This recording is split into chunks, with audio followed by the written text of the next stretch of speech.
The moment Richard Davies saw 80 leather-clad bikers pull up to his suburban home, engines roaring like thunder on a quiet Tuesday morning, his coffee cup slipped from his hand and shattered across the kitchen floor. He stood frozen behind his curtain, watching them line up across his lawn, their chrome motorcycles gleaming in the sunlight like a wall of steel and judgment. This wasn't a random visit. This was personal. And deep in his gut, he knew exactly why they'd come, for the daughter he walked away from 20 years ago. Richard Davies had spent 2 decades building what he called a successful life, a corner office, a new family, a pristine reputation in his gated community. But success, he'd learned, couldn't silence the ghost of the little girl he'd left behind. Her name was Emma. She was only 8 when he packed his bags and told her mother he wasn't ready to be a father anymore. He never called, never sent birthday cards, never looked back. He convinced himself she was better off, that children were resilient, that time would erase him from her memory. What he didn't know was that Emma never forgot. She grew up with a father-shaped hole in her heart, learning to tie her shoes alone, walking herself to school, wondering every single day what she did wrong to make him leave. But she didn't know that abandonment would lead her to something far more powerful than a father's love. It would lead her to a family she chose, not one she was born into. What Richard didn't realize was that the little girl he abandoned had grown into a woman who changed lives. And the people standing on his lawn weren't there to hurt him. They were there to teach him what real family meant. The doorbell rang. Richard's hands trembled as he approached the door, his second wife calling nervously from upstairs. Through the peephole, he saw a massive man with a salt and pepper beard, wearing a leather vest covered in patches. The man's eyes were calm but unwavering. When Richard finally opened the door, the biker spoke first, his voice surprisingly gentle. "Mr. Davies, my name is Tom. I'm here about your daughter, Emma." Richard's throat went dry. "I don't know what she told you, but—" Tom raised his hand, stopping him. "She didn't send us. She doesn't even know we're here. We came because today is her wedding day, and there's an empty seat where a father should be. We wanted you to understand what that seat represents." Richard felt his knees weaken. A wedding? His little girl was getting married, and he hadn't even known she was alive. Tom stepped aside, gesturing to the rows of bikers behind him. "Every single person you see out there, Emma saved them. Some of us were veterans with nowhere to go. Some were addicts who'd lost everything. Some were just broken people who'd given up. Emma runs a community center downtown, a place for people society forgot. She learned what it meant to be abandoned, Mr. Davies, and instead of becoming bitter, she made sure no one else would ever feel that alone." Richard's eyes scanned the faces on his lawn. A woman with scars on her arms stood beside her motorcycle, wiping tears. An older man in a wheelchair sat beside his custom trike, his Purple Heart pinned to his vest. A young guy, barely 20, stood with his hands in his pockets, staring at the ground. These weren't gang members.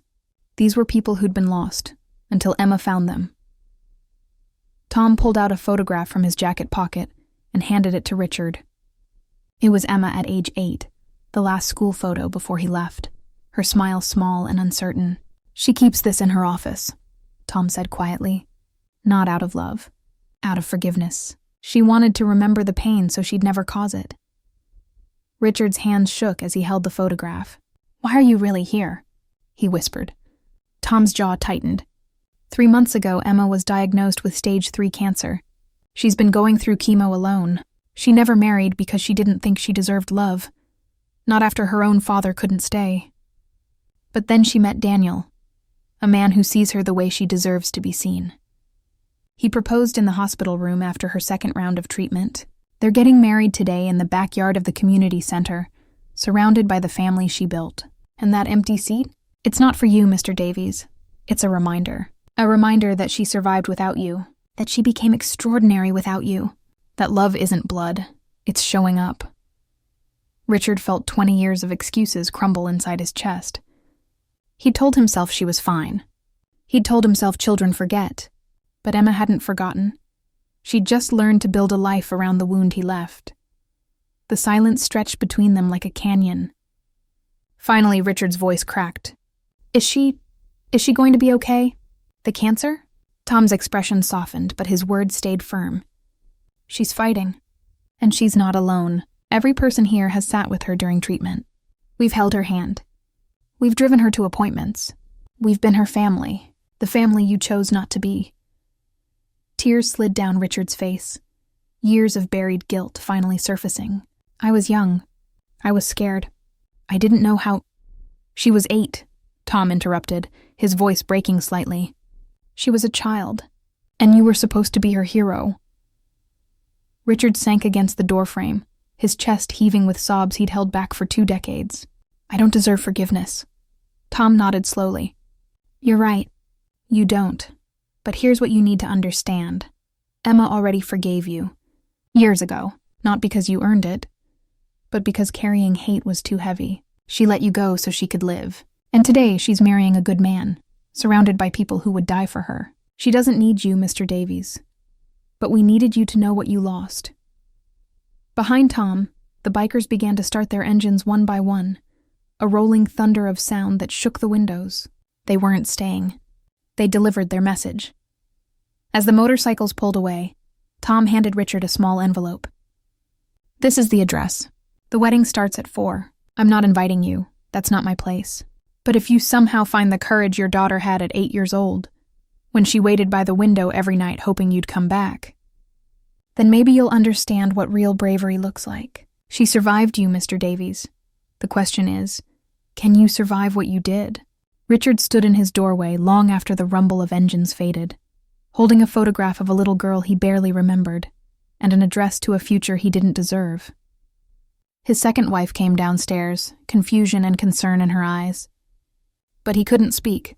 He could only think of Emma, brave, broken, beautiful Emma, walking down an aisle without him, surrounded by chosen family, proving that love isn't about who stays in your life, but who shows up when it matters. Sometimes the cruelest thing we do isn't the leaving, it's the not looking back. The envelope sat on Richard's kitchen counter for 3 hours before he finally picked it up again, his hands still shaking, his heart finally breaking for the daughter he'd spent 20 years forgetting.